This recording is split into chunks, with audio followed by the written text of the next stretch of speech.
Figure shows an equiconvex lens of refractive index 1.5 in contact with a liquid layer on top of the plane mirror. Figure मैं बनाऊंगा अभी, क्योंकि जो figure दे रखी थी उसमें काफ़ी रेस बनाई हुई है, रेस की जरूरत नहीं है हमको, मैं बारी बारी क्वेश्चन सॉल्व करना है। क्वेश्चन ऐसा है कि ग्रेजुअली सॉल्व होता है। A small needle with its tip on the principal axis is moved along the axis until its inverted image is found at the position of the needle. The distance of the needle from the lens is measured to be 45 centimeter. The liquid is removed and the experiment is repeated.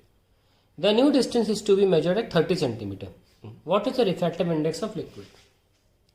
देखिए ये हमारी 12वीं class में एक practical भी है, इसको बोलते हैं displacement method.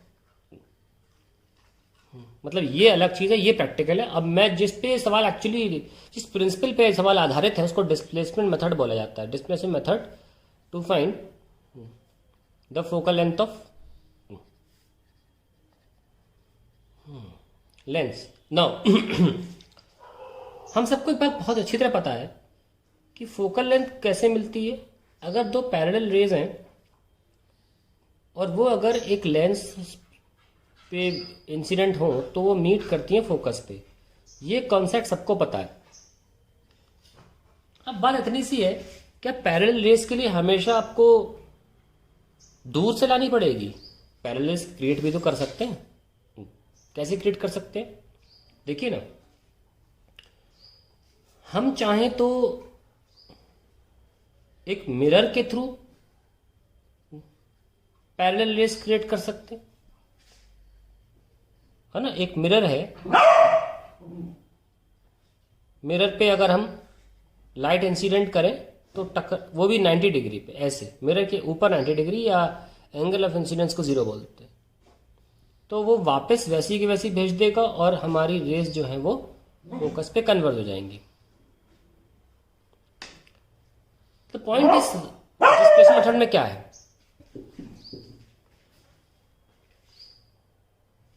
The point is, what do we do in displacement method?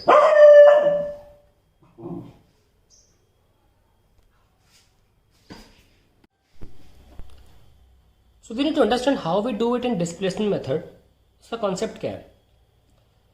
Displacement method का कॉन्सेप्ट ये है कि हम एक लेंस और मिरर रखते हैं। यहाँ पे मान लीजिए एक बीच की लाइन ले लेता हूँ। हम एक लेंस रखते हैं इस तरीके से, और ये हमारा मिरर है। So what we do, we keep an object here and we try to displace the lens. हम लेंस को मूव कराते हैं ऐसे ऐसे, है ना। तो मान लीजिए यहाँ पर हमने किया, लेंस इस पोजीशन पर रखी है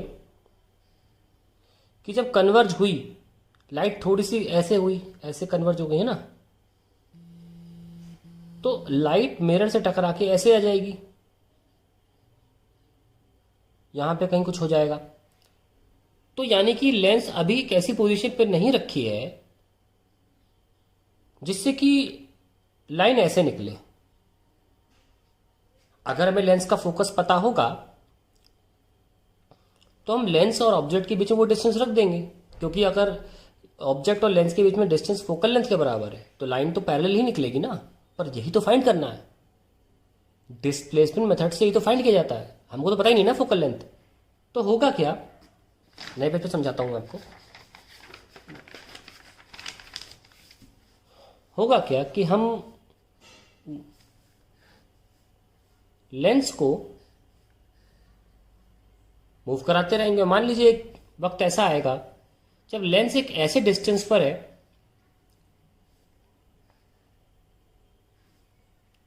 कि उससे लाइट जो है वो पैरेलल निकली। ये हमको पता कैसे चलेगा? पता ऐसे चलेगा कि मान लीजिए ऑब्जेक्ट था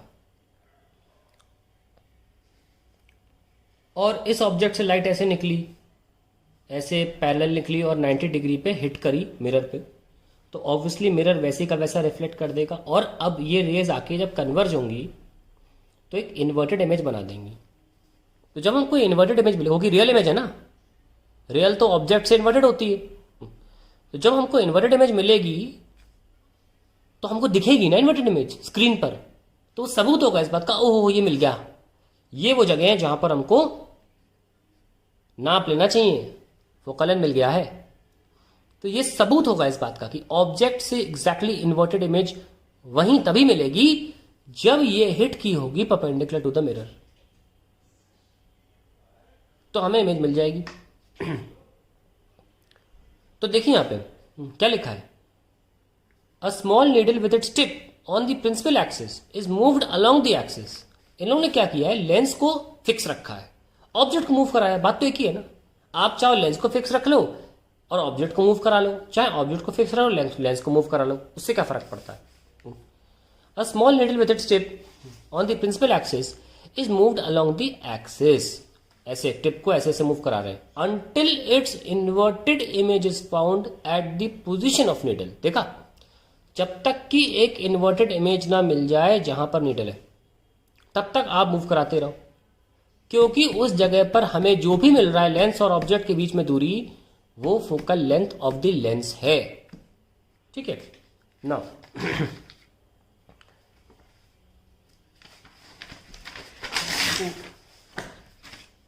सो now we can do the question. क्या क्वेश्चन है, figure shows an equiconvex lens in contact with a liquid layer on top of a mirror. उन्होंने क्या किया है, एक मिरर ले लिया और उसके ऊपर एक कॉन्वेक्स लेंस रख दी। इक्वी कॉन्वेक्स मतलब R1 R2 बराबर है, ये लीजिए, और बीच में ना इनके पानी रखा हुआ है, ये पानी है, पानी नहीं बोला, लिक्विड बोला है ना, ये लिक्विड है। तो एक तरह से नोटिस करें तो हमारे पास अब एक लेंस नहीं है, हमारे पास दो लेंस है, एक लेंस ये और एक पानी की लेंस है। तो इन दोनों का फोकल लेंथ क्या होगा, कांटेक्ट में है ना, ये तो होगा क्योंकि ये तो कांटेक्ट वाली लेंस है, कांटेक्ट में होती है तो इस फॉर्मूले से हम निकालते, तो ओवरऑल का फोकल लेंथ जो है वो इस फॉर्मूले से निकाला जाता है। और प्रिंसिपल एक्सिस पर उन्होंने ये बोला है कि हमने इस नीडल को मूव कराया है। नाउ एक ऐसा डिस्टेंस आएगा जब इस नीडल की इन्वर्टेड इमेज हमको यहां मिल जाएगी, और वो इस लेंस के सिस्टम का ओवरऑल फोकल लेंथ होगा, यानी कि कैपिटल एफ के बराबर की वैल्यू होगी वो। दूसरी बात ध्यान रखें, अगर मैं इसमें 50 लेंस भी डाल दूं ना, 50 लेंस भी डाल दूं, कोई भी कॉनकेव कॉन्वेक्स कुछ भी डालता रहूं, लेकिन ऑब्जेक्ट के सामने जब मुझे इमेज मिल जाएगी तो वो पूरे सिस्टम का फोकल लेंथ होगा। वजह, पूरे सिस्टम में से जब पैरेलल लाइन निकलेगी तो वापस जाएगी और पूरा सिस्टम वापस उसे उस जगह पर बनाएगा। तो चाहे एक हो चाहे 50 लेंस हो, चाहे कॉनकेव कॉन्वेक्स का मिक्सचर हो, जब भी हमें ऑब्जेक्ट से इन्वर्टेड इमेज मिलेगी ये पूरे सिस्टम का फोकल लेंथ माना जाएगा। हम सवाल पढ़ सकते हैं कि हमारे पास figure shows a equiconvex lens in contact with a liquid layer on top of mirror. तो इस तरीके से हमारे पास लेंस सिस्टम है। A small needle with its tip on principal axis is moved along the axis until, जब तक कि उसकी इन्वर्टेड इमेज ऑब्जेक्ट के ऊपर वहीं उसी जगह पर ना मिल जाए। और बोल रखा है कि वो distance, the distance of the needle from the lens is measured to be 45। तो अब जो हमें मिला है ये 45 है। प्रिसाइजली बता दूं मैं आपको, डिस्प्लेसमेंट मेथड में ये एफ क्या माना जाता है, यहां से यहां तक जमीन तक जहां मिरर रखा हुआ है इसको हम बोलते हैं एक्स, वाई भी ले सकते हो, और यहां तक बोला जाता है वाई, और एफ को बोलते हैं X plus Y divide by 2। ठीक है, इस तरीके से लिया जाता है। खैर हमें ये मान के चलना है कि 45 जो है वो यही चीज़ है। तो हमें बोला गया है कि जब हमें ऑब्जेक्ट के सामने इमेज मिली तो हमें जो डिस्टेंस मिला हम पहले ही बोल चुके हैं वो पूरे सिस्टम का फोकल लेंथ होगा, यानी कि वो ये है। तो 1/45 is equals to 1/f1 plus 1/f2। आगे की कहानी क्या है, और हम ऐसे कर सकते हैं कि इसको बोलते हैं हम ग्लास लेंस और इसको बोलते हैं हम लिक्विड लेंस, है ना। ये ग्लास की लेंस है, लिक्विड की लेंस है ना। आगे कहानी, द लिक्विड इज रिमूव, पानी को लिक्विड को हटा दिया सॉरी, एंड एक्सपेरिमेंट को रिपीट किया गया। The new distance is measured to be 30 centimetre. अब क्या किया इन लोगों ने, इस लिक्विड को हटा दिया। अब हटा देंगे तो ऑब्वियसली अब हमको जो मिलेगा वो तो सिर्फ ग्लास लेंस की फोकल लेंथ मिलेगी ना।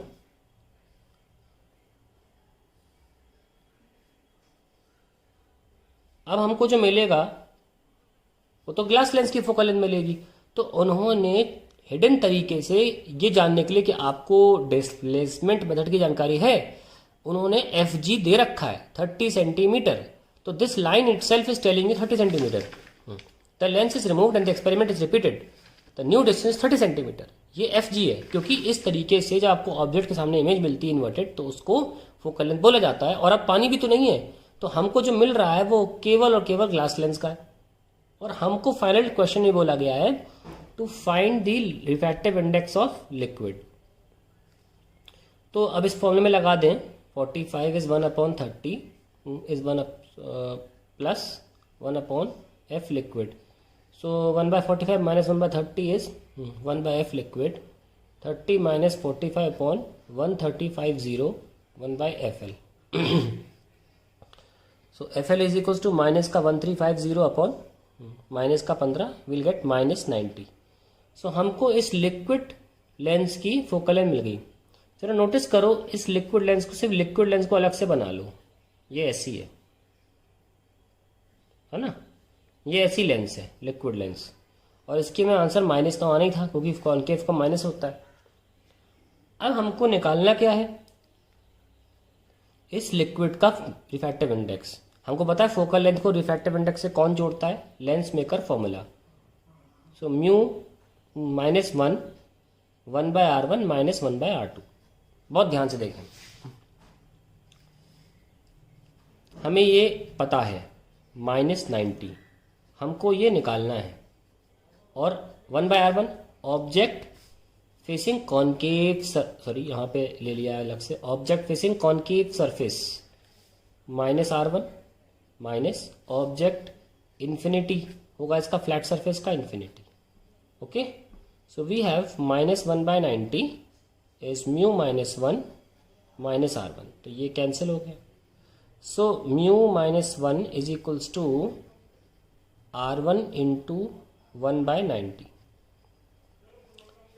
सो let's understand how to find out this r1। Can you see that ये कॉन्वेक्स जो है लेंस का, जो ये वाला r है वो शेयर हो रहा है इस लिक्विड लेंस के साथ। तो ऑब्वियसली ये सरफेस दोनों के लिए एक ही सरफेस हुआ ना। तो जो कॉन्वेक्स लेंस का r है वही इस कॉनकेव लेंस के लिए भी, या प्लेनो कॉनकेव लेंस के लिए भी r यूज हो जाएगा, क्योंकि ये कॉमन सरफेस था दोनों लेंस के लिए। तो इसका r जो होगा इसका, वो इस कॉन्वेक्स लेंस का भी होगा। और कॉन्वेक्स लेंस का r निकालना कोई बड़ी बात नहीं है, क्योंकि हमको कॉन्वेक्स लेंस यानी ग्लास लेंस का 30 दिया हुआ है। ठीक है, so let's find out how to find out the this lens. So equiconvex के लिए कैसे लिखते हैं, mu -1 2/r। I hope you know why we write 2/r, because sir biconvex lens. कई बार बता चुका हूँ कि बाय कॉन्वेक्स में 2/r हो जाता है अगर r1 r2 बराबर है। और सवाल में क्लियरली गिवन है it's an equi convex lens. Equi convex में क्या होता है, दोनों बराबर होते हैं r1 r2। तो we have 30 is equals to 1.5, ये हमको गिवन है। ओके, हालांकि ये 1 सेकंड में भी सॉल्व हो सकता था, लेकिन मैं करके फिर बता दूंगा कैसे सॉल्व होना है। 1/30 is equals to 0.5 into 2 1/r, r equals to 30। So we have got r, so we can keep it here and we get 30/90 as 1/3। So mu is equals to 1 + 1/3 is 4/3। That is the answer. How you could have found out r1, because the mu was given to be 1.5, lens was equiconvex यानी कि r1 equal to r2। जब r1 equal to r2 होता है mu 1.5 होता है, f equals to r होता है। हमको f पहले से पता था 30, तो r 30 हो गया ना। तो आप इसको सॉल्व मत करिए एग्जाम में, आप डायरेक्टली लिख सकते हो ये बात, तो आप डायरेक्टली 30 रख सकते हो यहाँ पे। That is the end of the question.